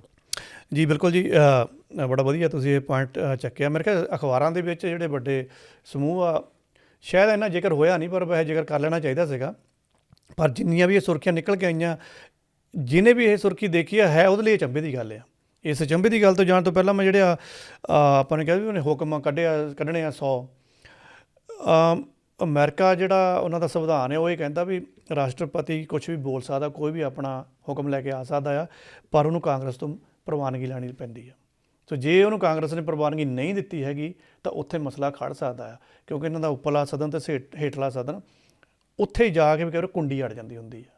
ਸੋ ਮੈਨੂੰ ਲੱਗਦਾ ਤਾਂ ਹੈਗਾ ਵੀ ਇਹ ਪਾਸ ਕਰਵਾ ਲਿਆ ਕਰੂਗਾ, ਐਡਾ ਕੋਈ ਰੌਲਾ ਨਹੀਂ ਹੈਗਾ। ਅਤੇ ਹੁਣ ਤੁਹਾਡਾ ਸਵਾਲ ਆਇਆ ਵੀ ਇਹ ਜਿਹੜੀ ਡਿਨਰ ਵਗੈਰਾ ਤੁਸੀਂ ਕਿਹਾ ਜਾਂ ਕੁਛ ਵੀ ਕਿਹਾ ਆ, ਸਾਡੇ ਲਈ ਇਹ ਥੋੜ੍ਹਾ ਜਿਹਾ ਅਚੰਭੇ ਵਾਲਾ ਗੱਲ ਹੋ ਸਕਦੀ ਹੈ ਕਿ ਯਾਰ ਇੱਦਾਂ ਕਿੱਦਾਂ ਹੋ ਸਕਦਾ ਵੀ ਰਾਸ਼ਟਰਪਤੀ ਨੇ ਆਪਣੀ ਸਹੁੰ ਚੁੱਕਣੀ ਆ, ਤਾਜਪੋਸ਼ੀ ਹੋਣੀ ਆ, ਵੀ ਤੁਸੀਂ ਉੱਦਾਂ ਮਿੱਤਰ ਦੋਸਤ ਆਪਣੇ ਕੋਈ PM ਸੱਦ ਲਿਆ, ਕੋਈ ਪ੍ਰੈਜ਼ੀਡੈਂਟ ਸੱਦ ਲਿਆ, ਜਾਂ ਕੋਈ ਵਿਦੇਸ਼ ਮੰਤਰੀ ਸੱਦ ਲਿਆ ਦੋਸ਼ਾਂ 'ਚੋਂ, ਉਹ ਤਾਂ ਵਿਜ਼ਿਟ ਸਿੱਧਾ ਕਰਦੇ ਆ, ਵੀ ਪੈਸਾ ਖਰਚ ਕੇ ਥੋੜ੍ਹਾ ਆਉਂਦੇ ਆ। ਪਰ ਦਲਜੀਤ ਜੀ, ਅਮਰੀਕਾ ਦੇ ਵਿੱਚ ਇਹ ਚੀਜ਼ ਆਮ ਆ, ਉੱਥੇ ਇਹ ਪ੍ਰਥਾ ਚੱਲਦੀ ਆ। ਲੇਕਿਨ ਟਰੰਪ ਨੇ ਆਪਣੀ ਤਾਜਪੋਸ਼ੀ ਦੀ ਇਹ ਪ੍ਰਥਾ ਨੂੰ ਜਿਹੜਾ ਖੁੱਲ੍ਹ ਕੇ ਮੂਹਰੇ ਕਰ ਦਿੱਤਾ, ਇਸ ਕਰਕੇ ਤੁਹਾਨੂੰ ਥੋੜ੍ਹਾ ਅਚੰਭਾ ਲੱਗਦਾ ਹੈ। ਵੈਸੇ ਸ਼ਾਇਦ ਇਹ ਲੋਕਾਂ ਨੂੰ ਪਤਾ ਨਾ ਲੱਗਦਾ, ਪਰ ਪਰਸੋਂ ਇਹਦੀ ਜਿਹੜੀ ਨਾ ਰੇਟ ਲਿਸਟ ਆ ਕਿ ਕੈਂਡਲ ਡਿਨਰ ਦੀ ਆਹ ਆ, ਜਾਂ ਜਿੱਦਣ ਤਾਜਪੋਸ਼ੀ ਹੋਣੀ ਆ ਉੱਦਣ ਦੀ ਆਹ ਆ, ਜਾਂ ਜਿਹੜਾ ਸ਼ਾਮ ਨੂੰ ਡਿਨਰ ਹੋਣਾ ਆ ਉਹਦੀ ਆਹ ਆ, ਜਾਂ ਸਵੇਰ ਨੂੰ ਜਿਹੜੀ ਤੁਸੀਂ ਸਿਟਿੰਗ ਕਰਨੀ ਆ ਉਹਦੀ ਜਿਹੜੀ ਰੇਟ ਲਿਸਟ ਆ ਉਹ ਬਾਹਰ ਨਿਕਲ ਕੇ ਆ ਗਈ। ਸੋ ਇਹਨਾਂ ਨੇ ਟਰੰਪ ਨੇ ਕਿਹਾ ਵੀ ਇਹ ਮੇਰੀ ਵਿਕਟਰੀ ਰੈਲੀ ਆ ਅਤੇ ਇਹਦੇ ਆਹ ਰੇਟ ਆ, ਅਤੇ ਤੁਸੀਂ ਮੇਰੀ ਤਾਜਪੋਸ਼ੀ ਦੇ ਵਿੱਚ ਆਓ, ਲੇਕਿਨ ਪੈਸਾ ਖਰਚ ਕੇ। ਸੋ ਇੰਡੀਆ ਦੇ ਵਿੱਚ ਹੁਣ ਇਹ ਸੰਸਨੀ ਕਿਉਂ ਬਣੀ ਹੋਈ ਹੈ, ਅਚੰਭਾ ਕਿਉਂ ਬਣਿਆ ਹੋਇਆ ਕਿ ਇੱਥੋਂ ਜਿਹੜਾ ਅੰਬਾਨੀ ਦੰਪਤੀ ਆ, ਯਾਨੀ ਕਿ ਅੰਬਾਨੀ ਅਤੇ ਉਹਦੀ ਘਰਵਾਲੀ ਅਨੀਤਾ ਅੰਬਾਨੀ, ਉਹ 1 ਲੱਖ ਦੀ ਟਿਕਟ ਖਰੀਦ ਕੇ ਅਮਰੀਕਾ ਗਏ ਹੋਏ ਆ, ਠੀਕ ਹੈ ਜੀ। ਅਤੇ 1 ਲੱਖ ਦੀ ਟਿਕਟ ਦੇ ਵਿੱਚ 2 ਬੰਦੇ ਜਾਂਦੇ ਆ ਤਾਜਪੋਸ਼ੀ ਦੇ ਵਿੱਚ, ਉਹਨਾਂ ਨੇ ਜਾ ਕੇ ਉਹ ਲੈ ਸਕਦੇ ਆ। ਅਤੇ ਇਹ 2 ਜਾਣੇ ਜਿਹੜੀ 1 ਲੱਖ ਦੀ ਡਾਲਰ ਦੀ ਟਿਕਟ ਆ, ਹੁਣ ਇੰਡੀਆ ਦੇ ਦਾ ਹਿਸਾਬ ਲਾ ਲਓ ਵੀ 8.65 ਕਰੋੜ ਰੁਪਈਆ ਬਣਦਾ ਆ। ਜਦੋਂ ਇੱਕ ਸਧਾਰਨ ਬੰਦਾ ਇਹ ਰੇਟ ਦੇਖਦਾ ਵੀ ਯਾਰ ਇੰਨਾ ਪੈਸਾ ਲਾ ਕੇ ਗਿਆ ਆ। ਪਰ ਹੁਣ ਇੱਥੇ ਸੋਚਣ ਵਾਲੀ ਇਹ ਵੀ ਗੱਲ ਆ ਕਿ ਇਹ ਤਾਂ ਉਹਨਾਂ ਦੀ ਟਿਕਟ ਦਾ ਪ੍ਰਾਈਸ ਆ, ਉਹਨੇ ਕਿਹੜਾ ਇਕਨੋਮੀ ਕਲਾਸ 'ਚ ਜਾ ਕੇ ਬਹਿ ਕੇ ਜਾਣਾ ਆ। ਕੋਈ ਸਪੈਸ਼ਲ ਫਲਾਈਟ ਹੋਗੀ, ਸਪੈਸ਼ਲ ਉਹਨਾਂ ਦੀ ਉੱਥੇ ਅਕਮੋਡੇਸ਼ਨ ਹੋਏਗੀ, ਉੱਥੋਂ ਜਾਣਾ ਆਉਣਾ, ਜਿਸ ਤਰ੍ਹਾਂ ਵੀ ਵੀਡੀਓਜ਼ ਚੱਲ ਰਹੀਆਂ ਆ। ਅਤੇ ਇਹਦਾ ਮਤਲਬ ਖਰਚਾ ਤਾਂ ਉਹਨਾਂ ਨੇ ਕੀਤਾ ਡਬਲ। ਟਰੰਪ ਨੂੰ ਇਸ ਚੀਜ਼ ਦੀ ਕਾਹਦੀ ਲੋੜ ਪੈ ਗਈ ਆ? ਟਰੰਪ ਨੇ ਕੋਈ ਇੰਨੇ ਇਹ ਪੈਸੇ ਦੇ ਨਾਲ ਕੋਈ ਆਪਣੀ ਇਕਨੋਮੀ ਥੋੜ੍ਹਾ ਸੈੱਟ ਕਰਨੀ ਆ। ਜਦੋਂ ਤੁਸੀਂ ਸ਼ੁਰੂਆਤ ਦੇ ਵਿੱਚ ਕਿਹਾ ਸੀਗਾ ਕਿ ਟਰੰਪ ਵੀ ਤਾਂ ਵਪਾਰੀ ਹੈ, ਇੱਕ ਕਾਰਪੋਰੇਟ ਹੈ ਨਾ, ਉਹਦੇ ਵੀ ਤਾਂ ਕਹਿ ਲਓ ਕਿ ਕਈ ਤਰ੍ਹਾਂ ਦੇ ਬਿਜ਼ਨਸ ਚੱਲਦੇ ਆ। ਹੁਣ ਤੁਸੀਂ ਇਸ ਪੂਰੀ ਜਿਹੜੀ ਵਿਕਟਰੀ ਰੈਲੀ ਆ, ਸ਼ੁਰੂਆਤ ਹੋਈ ਉਹ ਆ, ਇਹਦੇ ਵਿੱਚ ਬੰਦੇ ਦੇਖ ਲਓ ਸਾਰੇ ਕਾਰਪੋਰੇਟ ਘਰਾਣੇ ਬੈਠੇ ਆ। ਜੇ ਅੰਬਾਨੀ 8 ਕਰੋੜ ਦੀ ਟਿਕਟ ਖਰੀਦ ਕੇ ਜੇ 2 ਜਣੇ ਤੋਂ ਅਟੈਂਡ ਕਰਕੇ ਜਾਂਦੇ ਤਾਂ ਘੱਟ ਤੋਂ ਘੱਟ ਇਹ 80 ਕਰੋੜ ਦਾ ਬਿਜ਼ਨਸ ਵੀ ਤਾਂ ਉਹ ਕੋਲ ਲੈ ਕੇ ਆਊਗਾ। ਬਿਜ਼ਨਸ ਦੇਖੋ ਜਿਸ ਹਿਸਾਬ ਨਾਲ ਪਾਬੰਦੀਆਂ ਦੀ ਗੱਲ ਹੋ ਰਹੀ ਆ ਜੀ, ਕਿ ਸਾਡਾ ਜਿਹੜਾ ਟੈਰਿਫ ਦੀਆਂ ਗੱਲਾਂ ਬਾਰ-ਬਾਰ ਕੀਤੀਆਂ ਜਾਂਦੀਆਂ, ਉਹਨੀ ਤਾਂ ਕੈਨੇਡਾ ਨੂੰ ਹੀ ਅਜੇ ਮੈਨੂੰ ਲੱਗਦਾ ਝਟਕੇ ਤੋਂ ਬਾਹਰ ਨਹੀਂ ਕੈਨੇਡਾ ਆ ਰਿਹਾ ਕਿ ਉਸ ਤੋਂ ਬਾਅਦ ਇਹ ਜ਼ਰੂਰੀ ਤਾਂ ਚੀਜ਼ ਹੈਗੀ। ਪਰ ਅੰਬਾਨੀ ਬ੍ਰਦਰ ਜਾਣੀ ਕਹਿ ਲਓ ਵੀ ਇਹਨਾਂ ਦੀ ਵੀ ਅਜੀਬ ਹਾਲਾਤ ਆ ਵੀ ਜੇ ਡਿਨਰ ਵੀ ਕਿਤੇ ਕਰਨ ਜਾਣਾ ਉਹ ਤਾਂ ਚਲੋ ਪੈਸੇ ਚਲੋ ਬੰਦਾ ਖਰਚਦਾ ਆ। ਪੁੱਛ ਪੜਤਾਲ ਫਿਰ ਦਾ ਮਤਲਬ ਹੈ ਨਹੀਂ ਇੰਨੀ। ਬੰਦੇ ਤਾਂ ਉਹਦੀ ਇੱਜ਼ਤ ਹੁੰਦੀ ਹੈ ਜਿਹਨੂੰ ਬੰਦਾ ਸੱਦਦਾ ਵੀ ਆਓ ਤੁਸੀਂ। ਇਹਨਾਂ ਦੀ ਤਾਂ ਉਦੋਂ ਵੀ ਵੱਡੀ ਤਰਾਸ ਦੀ ਇਹ ਮਾੜੀ ਹੋਈ ਆ ਵੀ ਇਹਨਾਂ ਤਾਂ ਵਿਚਾਰਿਆਂ ਨੂੰ ਆਪਣੇ ਮੁੰਡੇ ਦੇ ਵਿਆਹ ਤੇ ਵੀ ਲੋਕਾਂ ਨੂੰ ਪੈਸੇ ਦੇ ਕੇ ਸੱਦਣਾ ਪਿਆ। ਇਹ ਲੱਗਦਾ ਮੈਨੂੰ ਦੁਨੀਆ ਦਾ ਪਹਿਲਾ ਵਿਆਹ ਸੀ ਪੈਸੇ ਦੇ ਕੇ ਸੱਦਿਆ ਵੀ ਸਾਡੇ ਮੁੰਡੇ ਦੇ ਵਿਆਹ ਤੇ ਆਓ।